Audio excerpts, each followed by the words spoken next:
ఎక్కడైనా తమ ఎమ్మెల్యే పేరు ఎంపీ పేరు అడిగితే టక్కున చెప్పేస్తారు స్థానికులు. కానీ ఆ జిల్లాలో మాత్రం పార్లమెంటు సభ్యుడి పేరు గుర్తు రావడం లేదట. ఎందుకంటే ఆయన జిల్లాలో పర్యటించిన దాఖలాలు అరుదట. ఎంపీ ఎన్నికల్లో అత్యధిక మెజార్టీతో గెలిపించిన కాంగ్రెస్ క్యాడర్తో ఆయనకు పెద్దగా టచ్ లేదట. నెలలో ఒకటో రెండో సార్లు జిల్లాకు రావడమే తప్ప సమస్యలపై పెద్దగా దృష్టి పెట్టడం లేదట. ఇంతకు ఆ జిల్లా ఏది? ప్రజలు మర్చిపోయిన ఆ ఎంపీ ఎవరు? Let's watch the story.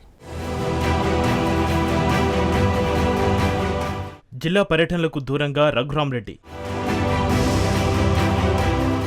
Khammam MP పేరును మర్చిపోయిన ప్రజలు. సమస్యలపై దృష్టి పెట్టడం లేదని విమర్శలు.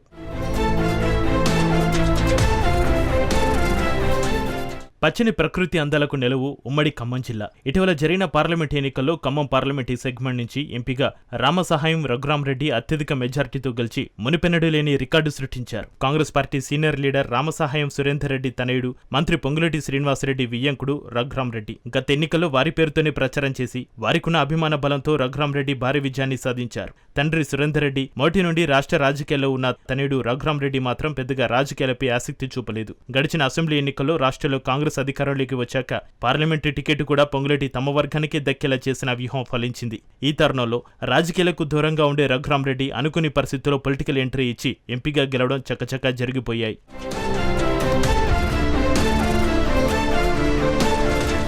రఘురామరెడ్డి విజయానికి మంత్రి పొంగులేటి ఎంతగానో కృషి చేశారు. మంత్రులు తుమ్మల, బట్టి సహకరించిన పొంగులేటి మాత్రం రఘురామరెడ్డి గెలుపు కోసం తీవ్రంగా శ్రమించారన్న టాకు ఉంది. అయితే ఎంపీగా రఘురామరెడ్డి గెలిచాక ఖమ్మం ఎంపీ సెగ్మెంట్ పరిధిలో అడపదడప మాత్రమే పర్యటనలు చేస్తున్నారనే విమర్శలు వినిపిస్తున్నాయి. ఎంపీ ఎప్పుడు వస్తారో అనే సమాచారం కూడా పార్టీ నాయకులకు అందడం లేదంట. ఒకరిద్దరికి తప్ప మిగతా వారికి ఎంపీ రాకపోకలు తెలియడం లేదట.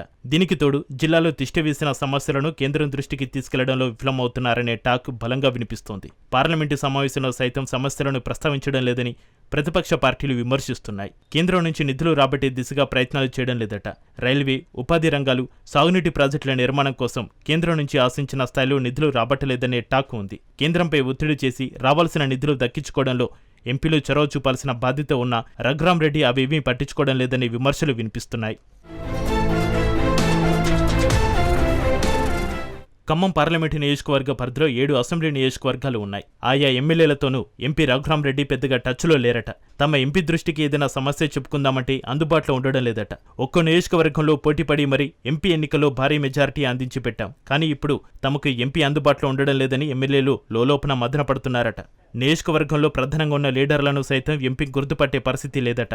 నాయకులతో కలుపుగోలుగా లేకపోవడం వల్లే ఈ పరిస్థితి నెలకొందట. ఎంపీ పర్యటనలో నాయకులను సమన్వయం చేసుకోవడంలో కూడా విఫలమవుతున్నారట. గ్రౌండ్ లెవెల్ క్యాడర్ లేకపోవడం ఎంపీకి మైనస్గా మారినట్లుగా తెలుస్తోంది. పార్లమెంటు పరిధిలో ఎంపీ కంటే ఎక్కువగా మంత్రి పొంగులేటి శ్రీనివాసరెడ్డి పర్యటిస్తున్నారు. జిల్లా ప్రతినిధులు, మంత్రులతో సైతం ఎంపీ అంటిముట్టనట్లుగా వ్యవహరిస్తున్నట్లుగా టాక్ వినిపిస్తోంది. ఖమ్మం ఎంపీ ఎవరు అంటే రఘురామరెడ్డి పేరు టక్కున జిల్లా ప్రజలకు గుర్తుకు రావడం లేదట.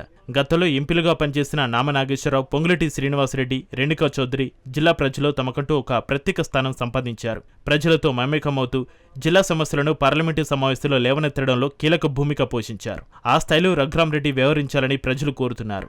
ముఖ్యంగా జిల్లాలో తరచూ పర్యటించడం వల్ల ప్రజలతో అనుబంధం పెరుగుతుందని, నాయకులను సమన్వయం చేసుకోవడం వల్ల ఎంపీకి వారితో సన్నిహిత్యం ఏర్పడుతుందని కాంగ్రెస్ నాయకులు చర్చించుకుంటున్నారు. మరి ఇప్పటికైనా జిల్లా ప్రజల ఆశయాల మేరకు ఎంపీ తీరు మార్చుకుంటారా లేదా వేచి చూడాలి.